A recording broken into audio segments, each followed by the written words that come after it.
Hello മക്കളെ, അപ്പോൾ എല്ലാവർക്കും മെച്ചപ്പെട്ട പുതിയൊരു വീഡിയോ സെഷനിലേക്ക് സ്വാഗതം. മക്കളെ, നമ്മൾ ഇന്ന് ഇലക്ട്രോ കെമിസ്ട്രി അഥവാ വൈദ്യുത രസതന്ത്രം എന്ന് പറഞ്ഞിരിക്കുന്ന ചാപ്റ്ററുമായിട്ട് ബന്ധപ്പെട്ട ഒരു അടിപൊളി ടോപ്പിക്കാണ് നമ്മൾ പഠിക്കുന്നത്. ഈ പ്രാവശ്യത്തെ ക്രിസ്മസ് എക്സാമിന് നമ്മളോട് ചോദിക്കാൻ സാധ്യതയുള്ള ഒരു അടിപൊളി ടോപ്പിക്കാണ്. ടോപ്പിക്ക് ഓൾറെഡി നമ്മളിവിടെ എഴുതിയിട്ടുണ്ട്. Electrolysis of NaCl solution, NaCl ലായനിയുടെ വൈദ്യുത വിശ്ലേഷണം, അതായത് അക്വസ് സൊല്യൂഷൻ ഓഫ് NaCl അല്ലേ. അപ്പോൾ നമുക്ക് രണ്ട് ഇലക്ട്രോളിസിസ് ആണ് പഠിക്കാനുള്ളത്. ഒന്ന് മോൾട്ടൺ NaCl, ഉരുകിയ സോഡിയം ക്ലോറൈഡിന്റെ വൈദ്യുത വിശ്ലേഷണം പഠിക്കാനുണ്ട്. അതേപോലെ തന്നെ NaCl സൊല്യൂഷന്റെ ഇലക്ട്രോളിസിസ് അഥവാ NaCl ലായനിയുടെ വൈദ്യുത വിശ്ലേഷണം പഠിക്കാനുണ്ട്. അപ്പോൾ ഇതിൻ്റെ അകത്ത് നിന്ന് ഞാൻ ലായനിയുടേത് മാത്രമാണ് ഞാനിവിടെ ഒന്ന് എക്സ്പ്ലെയിൻ ചെയ്യാൻ നോക്കുന്നത്. അപ്പോൾ ഇവിടെ നമ്മൾ മനസ്സിലാക്കേണ്ടത് NaCl സൊല്യൂഷൻ എന്ന് പറഞ്ഞു കഴിഞ്ഞാൽ, അല്ലെങ്കിൽ NaCl ലായനി എന്ന് പറഞ്ഞാൽ, മക്കളെ വളരെ സിമ്പിളായിട്ട് ആലോചിക്കടാ, വളരെ സിമ്പിളായിട്ട് ആലോചിക്കുക. അതിനകത്ത് NaCl ഉണ്ടാവും, വാട്ടർ ഉണ്ടാവും, ശരിയല്ലേ? ശരിയാണ് അല്ലെ. അതിൻ്റെ അകത്ത് NaCl അഥവാ ഉപ്പും ഉണ്ടാവും, വെള്ളം ഉണ്ടാവും അല്ലെ. ഇതിൻ്റെ അകത്ത് കൂടി വൈദ്യുതി കടന്നു പോകുന്ന സമയത്ത്, ഇപ്പൊ NaClന്റെ അകത്തൂടി വൈദ്യുതി കടന്നു പോകുന്ന സമയത്ത് അത് Na+ഉം Cl- ആവും. നമുക്കറിയാം, അയോണുകളായിട്ട് മാറും അല്ലെ. അതേപോലെ തന്നെ H2ന്റെ ഉള്ളിലൂടെ വൈദ്യുതി കടന്നു പോകുന്ന സമയത്ത് അത് H+ഉം OH- ആവാനുള്ള സാധ്യതയുണ്ട്. ഇനി ഇവിടെ ഏറ്റവും ശ്രദ്ധേയമായ ഒരു കാര്യം, ഈ H+ എന്ന് പറഞ്ഞിരിക്കുന്ന ഈ ചങ്ങായി പോയിട്ട് എന്ത് ചെയ്യുന്ന അറിയോ, അതിൻ്റെ അകത്ത് എന്താണ്, അയോണീകരിക്കാത്ത വാട്ടറുമായിട്ട് ചേരും. അതായത് H+ എന്തായിട്ട് ചെല്ലും, H2 ആയിട്ട് ചേർന്ന് കഴിഞ്ഞാൽ അവിടെ ഒരു ചങ്ങായി ഉണ്ടാവും, H3O+ ഉണ്ടാവും.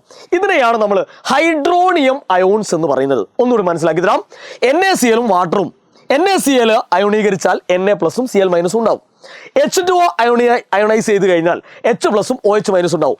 ഈ H+ കൂടുതൽ കാലം നിൽക്കാനുള്ള ശേഷിയില്ല. എന്താണ് കാരണം? ഈ H+ അയോണീകരിക്കാത്ത ജലവുമായിട്ട് എളുപ്പം തന്നെ, പെട്ടെന്ന് തന്നെ എന്ത് ചെയ്യും, ചേർന്നിട്ട് H3O ഉണ്ടാവും. ഇതിനെയാണ് നമ്മൾ ഹൈഡ്രോണിയം അയോൺസ് എന്ന് പറയുന്നത്. ചുരുക്കി പറഞ്ഞാൽ ഇതിനകത്ത് ആരെ കാണാനുള്ള സാധ്യതയില്ല, H+നെ കാണാനുള്ള സാധ്യതയില്ല. കാരണം H+ കംപ്ലീറ്റ് ആയിട്ട് H3O+ ആയിട്ട് മാറിയിട്ടുണ്ടാവും. അപ്പോൾ ചുരുക്കി പറഞ്ഞാൽ ആ ബീക്കറിൻ്റെ അകത്ത് നമുക്ക് ആരൊക്കെ കാണാൻ കഴിയും മക്കളെ? ആരൊക്കെ കാണാൻ കഴിയും? Na+നെ കാണാൻ കഴിയും, ശരിയാണ്. ഇനി Cl- കാണാൻ കഴിയും, H+നെ കാണില്ലല്ലോ. പകരം ആരെ കാണാൻ കഴിയും? H3O+നെ കാണാൻ കഴിയും. അതേപോലെ തന്നെ OH- കാണാൻ കഴിയും. അതേപോലെ തന്നെ ന്യൂട്രൽ ആയിട്ടുള്ള വാട്ടറിനെയും കാണാൻ കഴിയും. മനസ്സിലായല്ലോ മക്കളെ? മനസ്സിലായല്ലോ? ഇത്രയും ആളുകളെയാണ് നമുക്ക് ആ ഒരു ബീക്കറിൻ്റെ അകത്ത് കാണാൻ കഴിയുന്നത്. ഇതിനകത്ത് H+ കാണാനുള്ള സാധ്യതയില്ല. കാരണം അതിന് പകരം അത് എന്തായിട്ട് മാറിയിട്ടുണ്ടാവും? ഹൈഡ്രോണിയം അയോൺസ് ആയിട്ട് മാറിയിട്ടുണ്ടാവും. മാത്രമല്ല ന്യൂട്രൽ ആയിട്ടുള്ള വാട്ടറും ഉണ്ടാവും അല്ലെ, ഒരു ചാർജും ഇല്ലാത്ത വാട്ടർ ഉണ്ടാവും. അപ്പൊ ഇങ്ങനെ 5 ആളുകളായിരിക്കും ആ ബീക്കറിൻ്റെ അകത്ത് കാണുക. ഇനി ഇതിനകത്ത് ആനോഡിലേക്ക് പോകാൻ സാധ്യതയുള്ളത് ആരൊക്കെയാണ് മക്കളെ? ആനോഡിലേക്ക് പോകാൻ സാധ്യത, ആനോഡിന്റെ ചാർജ് നമുക്കറിയാം, പോസിറ്റീവ് ചാർജാണ്. നമ്മൾ പഠിച്ചിട്ടുണ്ട് അല്ലേ, ഇലക്ട്രോലിറ്റിക് സെൽ അല്ലെങ്കിൽ വൈദ്യുത വിശ്ലേഷണ സെല്ലിൽ ആനോഡിന്റെ ചാർജ് പോസിറ്റീവാണ്. അപ്പോൾ പോസിറ്റീവിലേക്ക് പോകാൻ സാധ്യതയുള്ള ആരാ? ഇവിടെയുള്ള നെഗറ്റീവ് ആയിരിക്കുമല്ലോ. ഒന്നുകിൽ Cl- പോകാൻ സാധ്യതയുണ്ട്. അതേപോലെ തന്നെ ചിലപ്പോൾ OH- പോകാനുള്ള സാധ്യതയുണ്ട്. വേറെ ആരും പോകാനുള്ള സാധ്യത ഇല്ല. കൂട്ടത്തിൽ എന്തുണ്ടാവും? H2O പോകാനുള്ള സാധ്യതയുണ്ട്. കാരണം മൂപ്പര് ന്യൂട്രൽ ആണ് അല്ലേ. അപ്പൊ ഇതിൻ്റെ അകത്ത് ഏറ്റവും കൂടുതൽ ഓക്സിഡൈസിങ് പവർ ഉള്ളത്, ഓക്സീകരണ ശക്തി ഉള്ളത് ആർക്കാണെന്നറിയോ?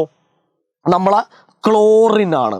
അപ്പോൾ ആനോഡിലേക്ക് സുഖവും സുന്ദരവും സുശോഭിതമായിട്ട് പോകാനുള്ള സാധ്യത ക്ലോറിൻ മാത്രമാണ്. അപ്പൊ ആനോഡിലേക്ക് ഏറ്റവും കൂടുതലായിട്ട് പോകുന്നത് ക്ലോറിൻ ആയിരിക്കും. പഠിച്ചു വെച്ചേക്കുക. ആനോഡിലേക്ക് പോകുന്നത് ആരായിരിക്കും മക്കളെ? ക്ലോറിൻ ആയിരിക്കും.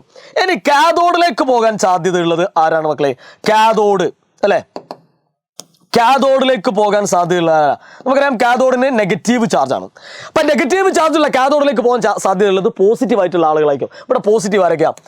Na+ ഉണ്ട് സാറേ, അതേപോലെ തന്നെ H3O+ ഉണ്ട് സാറേ, അതേപോലെ തന്നെ H2O ഉണ്ട് അല്ലെ. H2O രണ്ടിനകത്ത് വരും, മൂപ്പർക്ക് പ്രത്യേകം ചാർജൊന്നും ഇല്ലല്ലോ. അപ്പൊ ഇതിൻ്റെ അകത്ത് ഏറ്റവും ശക്തവും സുശോഭിതവുമായിട്ട് പോകാൻ Na+ഓ H3O+ അല്ല പോവുക, H2O ആണ് ഇവിടേക്ക് ശക്തമായിട്ട് റെഡ്യൂസിങ് പവർ ഉള്ളത്. നിരോക്സീകരണത്തിന് ശക്തി കൂടുതലുള്ളത് ആർക്കാണ്? H2O-നാണ്. ഈ H2O-ന്റെ അകത്ത് നിന്നാണ് H+ അല്ലെങ്കിൽ ഹൈഡ്രജൻ ഗ്യാസ് ഉണ്ടാവുന്നത്. ഓക്കെ ആണല്ലോ മക്കളെ? അപ്പൊ നിങ്ങൾ പഠിച്ചു വെക്കേണ്ടത് NaCl സൊല്യൂഷൻ അല്ലെങ്കിൽ അക്വസ് സൊല്യൂഷൻ ഓഫ് NaCl അഥവാ NaCl ലായനിനകത്ത് ആനോഡിൽ കാണപ്പെടുന്നത് ആരെയാണ്? ക്ലോറിനെയാണ്. കാഥോഡിൽ കാണപ്പെടുന്ന ആരെയാണ്? ഹൈഡ്രജൻ ഗ്യാസുമാണ് നമ്മൾ പഠിച്ചേക്കണം. അപ്പോൾ ഇതിൻ്റെ ഇത്രയും കാര്യങ്ങൾ നിങ്ങൾ കൃത്യമായിട്ട് അറിഞ്ഞു കഴിഞ്ഞാൽ അതിൻ്റെ A to Z കാര്യങ്ങൾ നിങ്ങൾ പഠിച്ചു എന്നാണ് അർത്ഥം. വളരെ ഇമ്പോർട്ടൻ്റ് ആയിട്ട് നമ്മൾ പഠിക്കേണ്ട കാര്യം തന്നെയാണ്. ഇതുമായിട്ട് ബന്ധപ്പെട്ട ക്വസ്റ്റ്യൻസുകളൊക്കെ നമ്മൾ ഇന്നത്തെ ലൈവിൽ ഡിസ്കസ് ചെയ്യുന്നുണ്ട്. അതുകൊണ്ട് എന്ത് ചെയ്യുക, ഇത് അറിയാത്ത നിങ്ങളെ ചങ്ക് കൂട്ടുകാരന്മാരും കൂട്ടുകാരികളൊക്കെ ഉണ്ടെങ്കിൽ വേഗം തന്നെ എന്ത് ചെയ്യുക, ഈ ഒരു വീഡിയോ അയച്ചു കൊടുക്കുക. മാത്രമല്ല എല്ലാവരെയും കൂട്ടി കൃത്യസമയത്തിന് തന്നെ ലൈവിൽ എത്തിച്ചേരുക. അപ്പോൾ വീഡിയോ നിങ്ങൾക്ക് ഇഷ്ടപ്പെട്ടെങ്കിൽ ഒന്ന് ലൈക്ക് ചെയ്യുക, അതേപോലെ തന്നെ ഷെയർ ചെയ്യുക, താഴെ കമൻറ്റ് ചെയ്യുക. വീണ്ടും കാണാം. Good bye.